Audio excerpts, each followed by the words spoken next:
देश की राजधानी दिल्ली में कोरोना संकट के बीच ऑक्सीजन की सप्लाई को लेकर मचे हाहाकार में सुप्रीम कोर्ट में चल रही सुनवाई में दिल्ली सरकार को बड़ी राहत मिली है। बता दें कि दिल्ली की ऑक्सीजन की मांग को जायज ठहराते हुए सुप्रीम कोर्ट ने केंद्र को रोजाना 700 मीट्रिक टन ऑक्सीजन सप्लाई करने का आदेश दिया है। बता दें कि राजधानी में कोरोना के केस बढ़ने से अस्पतालों में ऑक्सीजन की कमी होने से मरीजों को इलाज नहीं मिल पा रहा था, जिस कारण मरीज दम तोड़ रहे थे। तो वहीं ऑक्सीजन सप्लाई को लेकर राज्य और केंद्र के बीच विवाद थमता नजर नहीं आ रहा था।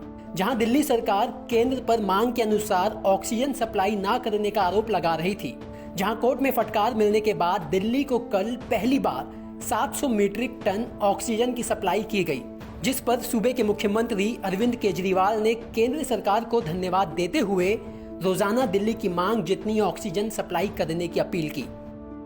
कल पहली बार दिल्ली को 730 टन ऑक्सीजन केंद्र सरकार ने भेजी है।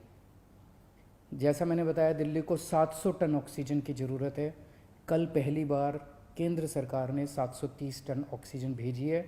हम तहे दिल से दिल्ली की जनता की तरफ से, उनका मुख्यमंत्री होने के नाते मैं केंद्र सरकार का बहुत बहुत शुक्रिया अदा करता हूँ। मैं दिल्ली हाई कोर्ट का बहुत बहुत शुक्रिया अदा करता हूँ। मैं दिल्ली सुप्रीम कोर्ट का बहुत बहुत शुक्रिया अदा करता हूँ।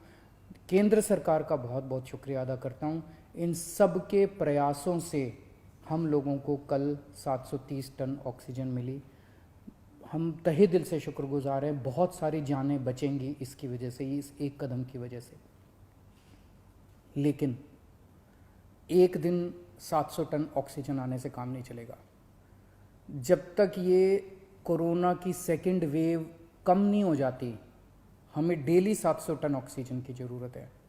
ऐसा ना हो कि कल 700 टन आई और आज फिर से 400-300 टन आ जाए, फिर से सारे अस्पतालों के अंदर हाहाकार मच जाएगा।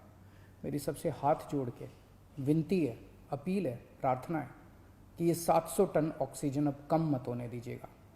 हालांकि सुप्रीम कोर्ट में सुनवाई के दौरान सॉलिसिटर जनरल तुषार मेहता ने दलील दी कि दिल्ली को इतनी ऑक्सीजन देने से आसपास के राज्यों में गलत संदेश जाएगा, क्योंकि दिल्ली को 700 मीट्रिक टन ऑक्सीजन देने के लिए हमें दूसरे राज्यों की ऑक्सीजन सप्लाई में कटौती करनी पड़ेगी, जिस पर सुप्रीम कोर्ट ने केंद्र और राज्यों को कम ऑक्सीजन में कैसे काम चलाया जाए उसके लिए मुंबई मॉडल से सीख लेने का जिक्र कर दिया। तो क्या है वो मुंबई मॉडल, सुनिए हमारे संवाददाता की ये रिपोर्ट। सुप्रीम कोर्ट ने मुंबई मॉडल की एक बार फिर चर्चा की। कोर्ट ने कहा कि मुंबई में बीएमसी के अधिकारियों ने जिस सूझबूझ के साथ दूसरी लहर का मुकाबला किया और कम ऑक्सीजन में भी उन्होंने उसके सूझबूझ और सुचारू प्रयोग से किसी को दिक्कत नहीं आई उतनी ज़्यादा जितनी दिल्ली में यहाँ पर समस्या है, तो क्यों ना केंद्र और राज्य सरकार अपनी योजना बनाते समय, तीसरी लहर की योजना बनाते समय, क्यों ना राज्य सरकारें और केंद्र सरकार मुंबई के विशेषज्ञ अधिकारियों की मदद ले। क्या है मुंबई मॉडल, हम इस पर भी बात करना चाहते हैं। क्योंकि जब हमने अपने मुंबई ब्यूरो के चीफ साहिल जोशी से कहा तो उन्होंने बताया, और उसके बाद हमने जो बात की सुरेश काकाणी, बीएमसी के एडिशनल कमिश्नर, उनका ये कहना था कि उन्होंने सबसे पहले जैसे ही ये समस्या लगी और उन्हें लगा कि अब दूसरी लहर आने वाली है, जनवरी में उन्होंने जितने सिलेंडर बेस्ड ऑक्सीजन की सप्लाई थी उसे पाइप बेस में तब्दील किया और पाइपिंग के जरिए सप्लाई शुरू की। और सबसे बड़ी बात कि जितने बड़े अस्पताल थे उनमें पाइप के जरिए होने से सबसे बड़ा फायदा यह हुआ कि एक तो कालाबाजारी या लोग इकट्ठा करके रख लेते हैं, उसकी समस्या दूर हो गई।